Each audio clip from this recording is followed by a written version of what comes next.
নমস্কাৰ আপোনালোক সকলোকে মোৰ ইউটিউব চেনেল আসাম এক্সাম কৰ্ণাৰলৈ স্বাগতম জনাইছোঁ।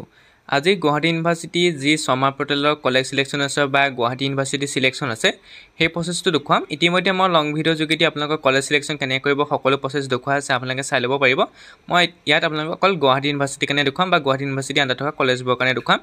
এপ্লাইং ইউনিভাৰ্চিটি বা কলেজ বটনটো ক্লিক কৰাৰ পিছত ইয়াত আহিব select the program you want to apply. ইয়াত নন চিউটিতে ক্লিক কৰিব। ইউনিভাৰ্চিটিখন আপোনালোকে ইয়াৰ পৰা গুৱাহাটী ইউনিভাৰ্চিটি চিলেক্ট কৰি ল'ব। চিলেক্ট কৰাৰ পিছত ইয়াত আপোনালোকৰ ডিপাৰ্টমেণ্ট বা যি কলেজ আছে গুৱাহাটী ইউনিভাৰ্চিটি আণ্ডাৰত থকা সেই কলেজবিলাক ওলাই যাব। লগতে জিউত পঢ়িবলৈ হ'লে অৰ্থাৎ গুৱাহাটী ইউনিভাৰ্চিটি কেম্পাছত পঢ়িবৰ কাৰণে ওলাই যাব। গতিকে আপোনালোকে ইয়াৰ পৰা কলেজবোৰ চাব পাৰিব, গুৱাহাটী ইউনিভাৰ্চিটি আণ্ডাৰত থকা কলেজবোৰ যি পঢ়িব বিচাৰিছে ল'ব পাৰে।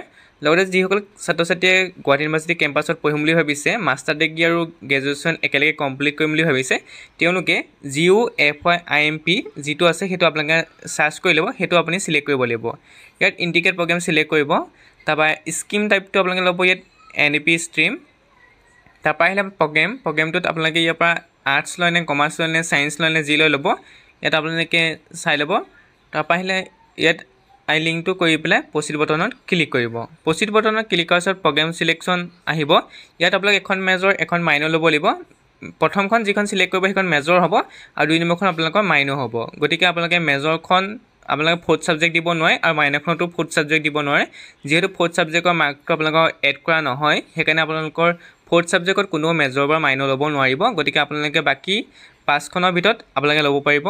প্ৰথমখন মেজৰ বুলি ধৰা হ'ব, দ্বিতীয়খন মাইনৰ বুলি ধৰা হ'ব। আপোনালোকে 2nd ছেমিষ্টাৰত বা 4th ছেমিষ্টাৰত গৈ পেলাই মেজৰ আৰু মাইনৰ চেঞ্জিং কৰিবও পাৰিব। মাইনৰখনক মেজৰ কৰিব পাৰিব, মেজৰখনক মাইনৰ কৰিবও পাৰিব। গতিকে আপোনালোকে সেইটো কৰিব পাৰিব। কিন্তু এতিয়া আপোনালোকে প্ৰথম যিখন চিলেক্ট কৰিব সেইখনক মেজৰ হিচাপে ধৰা হ'ব। তেনেকৈ ছাবজেক্টটোত আপুনি প্ৰথম যিখন ল'ব তেনেকৈ চিলেক্ট কৰিব। আৰ্টছ হ'লে আৰ্টছৰ ছাবজেক্ট, ছায়েন্স হ'লে ছায়েন্সৰ ছাবজেক্ট আপোনালোকে ইয়াৰ পৰা চিলেক্ট কৰিব লাগিব। গতিকে গুৱাহাটী ইউনিভাৰ্চিটিত পঢ়িবলৈ হ'লে বা গুৱাহাটী ইউনিভাৰ্চিটি আণ্ডাৰত থকা কলেজবোৰত পঢ়িবলৈ হ'লে প্ৰথমে গুৱাহাটী ইউনিভাৰ্চিটি চিলেক্ট কৰি ল'ব। তাৰপিছত আপোনালোকে কলেজ ইনষ্টিটিউশ্যনত গুৱাহাটী ইউনিভাৰ্চিটি কলেজবিলাক বা জিউ কেম্পাছ বুলি মই যেনেকৈ দেখুৱালোঁ তেনেকৈ চিলেক্ট কৰি আপোনালোকে এপ্লাই কৰিব পাৰিব এই প্ৰচেছৰ যোগেদি।